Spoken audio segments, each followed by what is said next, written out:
आप सभी को नमस्कार। आज मैं आप सभी के समक्ष एक शिक्षाप्रद कहानी लेकर आई हूँ कि जब कोई साथ ना दे, अपने भी धोखा देने लगे, तो इस कहानी को बड़े ध्यान से सुनना। इस कहानी को सुनने मात्र से ही मनुष्य के सारे पाप नष्ट हो जाते हैं और सभी दुखों का अंत हो जाता है। इसलिए मेरा आपसे निवेदन है कि इस कहानी को पूरा जरूर सुनना। तो श्रवण करते हैं। एक नगर में रामू नाम का एक लड़का था। उसका जन्म एक संपन्न परिवार में हुआ था। उसके पिता नगर के प्रसिद्ध सेठ थे और परिवार में किसी भी तरह की कोई कमी नहीं थी। रामू के दो बड़े भाई थे जो पिता के व्यवसाय में उनका हाथ बटाते थे, किंतु रामू के लिए सब कुछ ठीक नहीं था। रामू जन्म से ही नेत्रहीन था। इसी कारण से उसका सारा जीवन घर में ही व्यतीत हुआ। उसको घर में ही सभी सुख साधन उपलब्ध रहते थे। नेत्रहीनता के अतिरिक्त रामू को एक और स्थिति भी थी, जिससे उसकी माँ का निधन छोटी सी उम्र में ही हो गया था। यद्यपि रामू के पिता और उसके भाई उससे बहुत प्रेम करते थे और उसकी सुख सुविधा का पूरा ध्यान रखते थे, किंतु व्यापार की व्यवस्था के चलते वह घर में ज्यादा समय नहीं दे पाते थे। इसलिए रामू का जीवन घर के नौकरों के सहारे ही चलता था, जिस कारण से रामू के मन में विरक्ति का भाव उत्पन्न होने लगा। फिर वह ठाकुर जी के ध्यान में हमेशा लीन रहने लगा और धीरे धीरे ठाकुर जी के प्रति उसकी भक्ति बढ़ती चली गई। जब उसका सारा समय ठाकुर जी के ध्यान और भजन कीर्तन में ही व्यतीत होने लगा, तो उसके पिता और उसके भाइयों को इससे किसी प्रकार की कोई आपत्ति नहीं थी। किंतु कुछ दिनों के बाद दोनों बड़े भाइयों का विवाह हो गया और पहले की तरह ही सब कुछ ठीक चलता रहा। परंतु धीरे धीरे रामू की भाभियों को रामू के प्रति ईर्ष्या का भाव उत्पन्न होने लगा और अपने मन छुपाए रहती। परंतु इन सभी से बिल्कुल अनजान रामू उनको अपनी माँ का उनमें रूप देखता और सोचता था कि उनकी माँ की कमी अब पूरी हो गई है। इसी तरह से वह अपनी भाभियों के साथ व्यवहार करता था जैसे वह अपनी माँ के साथ व्यवहार करता था। फिर कुछ ही दिनों के बाद रामू के पिता का भी देहांत हो गया और रामू पूर्ण रूप से अपने भाई और भाभी पर ही निर्भर हो गया। फिर भी उसके भाइयों का प्रेम अभी भी उसके प्रति वैसा ही था जैसा कि पहले था, किंतु कहते हैं कि त्रिया चरित्र के आगे किसी की नहीं चलती। अवसर देख करके रामू की भाभियों ने अपने पतियों से रामू के विरुद्ध भड़काना शुरू कर दिया। जैसे जैसे समय बीतता गया, उनका षड्यंत्र बढ़ता चला गया और एक दिन ऐसा भी आ गया कि जब रामू के भाई पूर्ण रूप से रामू के विरुद्ध खड़े हो गए।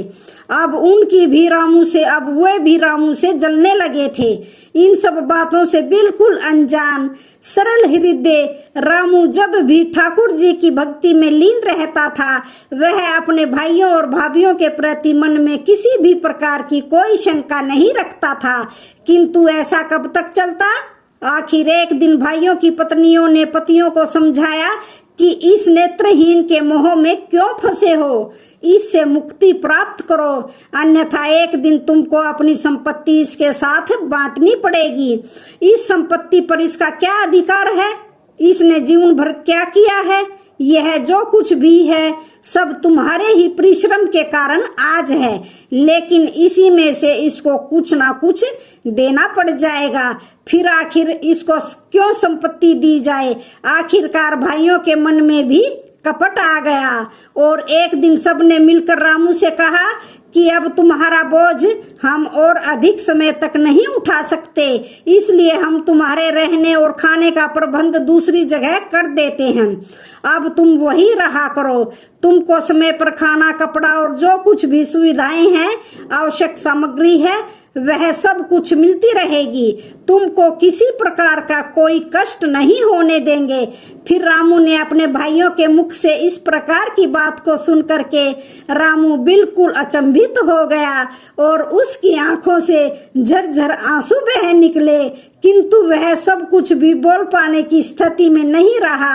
अतः स्वयं को संभालते हुए वह कहने लगा कि भाई, आपने मेरे लिए जो भी निर्णय लिया है वह निश्चित ही मेरे लिए बहुत अच्छा ही होगा, किंतु मुझे बस इतना बता दो कि मेरा कौन सा अपराध है जिसके कारण मुझे इस घर से बाहर निकाला जा रहा है। मुझे तो ऐसा लगता है कि मेरा अपराध यही है कि मैं नेत्रहीन हूँ, किंतु इसमें मेरा कोई दोष नहीं है। यह तो सब प्रभु की इच्छा है। और भाई, अब तक आपने मुझको इतना प्रेम किया है, फिर अचानक आपको यह क्या हो गया कि मुझे इस तरह से घर से बाहर निकाल रहे हो। तब भाइयों के पास इसका कोई जवाब नहीं था। फिर रामू अपना घर छोड़कर चले गए, जिससे अब वह पूरी तरह से अनाथ हो चुका था। पर कहते हैं ना कि जिसका कोई नहीं होता उसका भगवान होता है। और फिर वैसे ही रामू तो ठाकुर जी का भगत था, फिर वह भला कैसे अनाथ हो सकता था। दुखी मन से रामू ठाकुर जी के ध्यान में खो गया और अगले ही दिन रामू के रहने का प्रबंध एक अन्य स्थान पर कर दिया। वह स्थान एकदम से वीरान था, ना किसी का आना जाना, ना किसी का रहना। कुछ पशु पक्षी वहां विचरण करते रहते थे। वहां से थोड़ी ही दूर से जंगल शुरू हो जाता था। रामू के खाने और देखरेख के लिए एक सेवक की नियुक्ति कर दी गई। प्रतिदिन सुबह के नाश्ते का प्रबंध और दोपहर तथा रात्रि के भोजन का प्रबंध रामू के भाई और भाभी कर देते थे, और उसके जो कपड़े थे वे घर से धुल करके आ जाते थे। फिर रामू ने इसका कुछ भी विरोध नहीं किया, वह उसी में संतुष्ट रहने लगा। उसका हमेशा नियम था कि जब भी वह भोजन करने बैठता तो पहले अपने भगवान ठाकुर जी का ध्यान करता और उनको भोजन अर्पित करता, और उस भोजन के लिए धन्यवाद दे करके तब जाकर वो भोजन करता था। कुछ दिन तक यही क्रम चलता रहा, और इसी बीच रामू की दोनों भाभियों को पुत्र रतन की प्राप्ति हो गई। उसके बाद रामू का यह प्रतिदिन का खाने और वस्त्र का प्रबंध भी उन दोनों भाभियों को अखरने लगा। तब दोनों ने मिलकर के एक भयानक षड्यंत्र रच दिया, जिससे उन्होंने रामू को जान से मार डालने की योजना बना ली। और अगले ही दिन उन्होंने रात्रि के भोजन में विष मिला करके सेवक के हाथ भेज दिया। इस बात से पूरी तरह से अनजान सेवक भोजन ले करके पहुंचा और रामू को भोजन सौंप दिया, जिससे रामू ने भोजन प्राप्त किया और भोजन खाने बैठा, जिससे प्रतिदिन की तरह ठाकुर जी को अर्पित किया, जिससे ठाकुर जी के भोजन को स्वीकार करते ही वह विषैली भोजन प्रसाद के रूप में परिवर्तित हो गया। कहते हैं ना कि जिसके साथ ठाकुर जी रहते हैं उसके सामने कोई षड्यंत्र भला क्या कर सकता है। फिर रामू ने सुखपूर्वक भोजन किया और भगवान का धन्यवाद दिया और लग गया भगवान के भजन में। उधर दोनों भाभी प्रसन्न थी कि चलो आज पीछा छूट गया उस अंधे का। अगले ही दिन अनजान बन करके उन्होंने फिर से प्रातः समय का नाश्ता तैयार किया और सेवक के हाथ भेज दिया, इसी आशा में कि थोड़ी देर में सेवक लौट करके आएगा और उनके मन को प्रसन्न करने वाली सूचना दे करके वह आएगा। परंतु नाश्ता दे करके जब सेवक वापस लौटा तो रामू के सकुशल होने की सूचना दी, जिससे उनको बड़ा आश्चर्य हुआ। और वह दोनों पापी बुद्धिहीन यह नहीं जान पाई कि जिसका रक्षक दया निधान हो, भला उसका कोई क्या बिगाड़ सकता है। फिर वह मंद बुद्धि सोचा कि हो सकता है किसी कारण से वह रामू ने रात्रि में भोजन ना किया हो। ऐसा विचार करके उन कुटिल स्त्रियों ने अपने मन की शंका का समाधान स्वयं करने की ठान ली। तब उस दिन उन्होंने दोपहर के भोजन में रामू के लिए खीर बनाई और उसमें पहले से भी अधिक जहर मिला दिया और वह स्वयं ही खीर लेके रामू के पास गई और रामू को बड़े ही प्रेम से व्यवहार किया और कहने लगी कि आज तुम्हारा चेहरा उदास क्यों लग रहा है और क्या रात्रि में तुमने भोजन नहीं किया था। अपनी भाभियों को वहां देख करके रामू बहुत खुश हुआ। वह बोला, नहीं भाभी, मैंने तो भोजन कर लिया था, भोजन बड़ा ही स्वादिष्ट लगा था। यह तो आपका प्रेम है जो आपको ऐसा लग रहा है। यह सुनकर दोनों पापी स्त्रियां शंका में पड़ गई कि इसने भोजन किया तो फिर ये जीवित कैसे बच गया। उनकी पापी बुद्धि ने अब भी उनका साथ नहीं दिया और वह सत्य को नहीं पहचान पाई और उन्होंने मन में विचार किया कि रामू हमसे झूठ बोल रहा है। तब उन्होंने प्रेम पूर्वक रामू को खीर दे के कहा कि आज हम तुम्हारे लिए अपने हाथ से खीर बना करके लाई हैं और अपने सामने ही हम तुमको खीर खिला के तभी वापस जाएंगी, तब तक तुम खीर नहीं खाते। उनके कपटपूर्ण प्रेम के नाटक को रामू नहीं पहचान सका। उनकी आंखों में आंसू आ गए और उसने प्रेम से वो खीर खा ली और उसको खाने बैठ गया। किंतु खाने से पहले वह अपने प्रभु ठाकुर जी को नहीं भूला। उसने प्रेम पूर्वक ठाकुर जी का ध्यान किया, उनको खीर अर्पित की और प्रेम पूर्वक तब जाकर के वह खीर खाने लगा। फिर कैसा विष और कैसा षड्यंत्र, वह सुख पूर्वक सारी खीर को खा गया। उधर उसकी भाभियों ने जब उसको खीर खाते देखा तो सोचा कि हो गया इसका काम तमाम, अंत में अब यहाँ रुकना उचित नहीं है। इसी तरह का विचार करके वह तुरंत ही वहां से निकल पड़ी। खीर खाने के बाद अनुज ने भाभी को धन्यवाद दिया, किंतु वहां होती तभी तो धन्यवाद करता। वह वहां से जा चुकी थी। रामू को बहुत आश्चर्य हुआ कि अचानक वह दोनों कहाँ चली गई। जब कोई उत्तर नहीं मिला तो उसने भगवान का पुनः ध्यान किया और हरि के भजन में वह खो गया। उधर दोनों भाभी प्रसन्न मन से अपने घर पहुंची तो देखा घर में कोहराम मचा था, जिससे देखा तो पता चला कि उन दोनों के पुत्रों ने कोई विषैला पदार्थ खा लिया है और उसी के खाने से उनकी मृत्यु हो गई है। यह देख करके दोनों का रो रो कर बुरा हाल हो गया और अपने पाप का उनको एहसास होने लगा।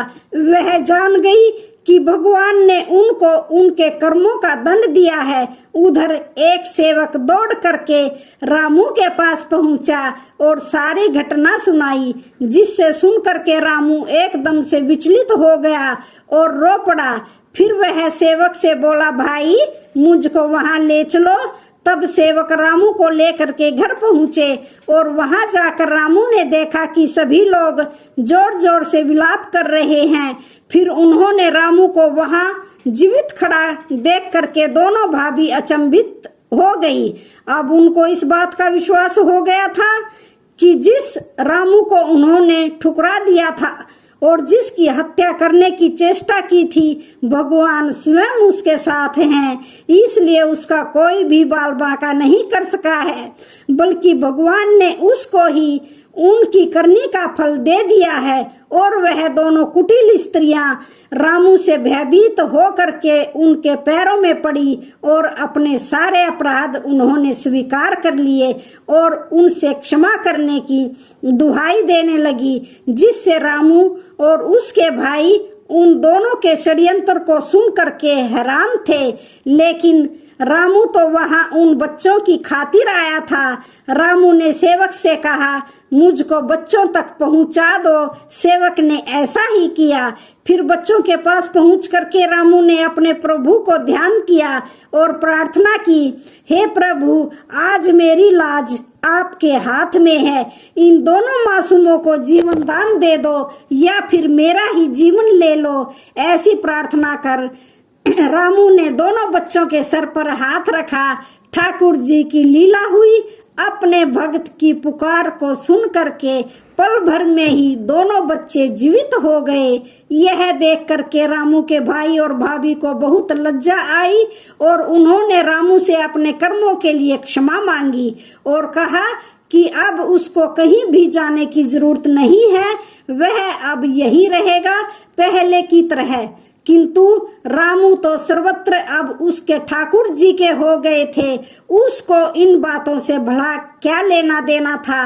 वह सेवक के साथ वापस लौट गया। इसलिए कहते हैं कि जिसका कोई नहीं होता है भगवान उसका साथ जरूर देता है। जब कोई किसी का सहारा नहीं होता है तो ऊपर वाला उसका सहारा बनता है। वही भगवान जिसका हाथ पकड़ लेते हैं उसके जीवन में भला कौन सा दुख आ सकता है। इसलिए फ्रेंड्स, हमेशा सही मार्ग पर चले, चाहे कोई साथ दे या ना दे।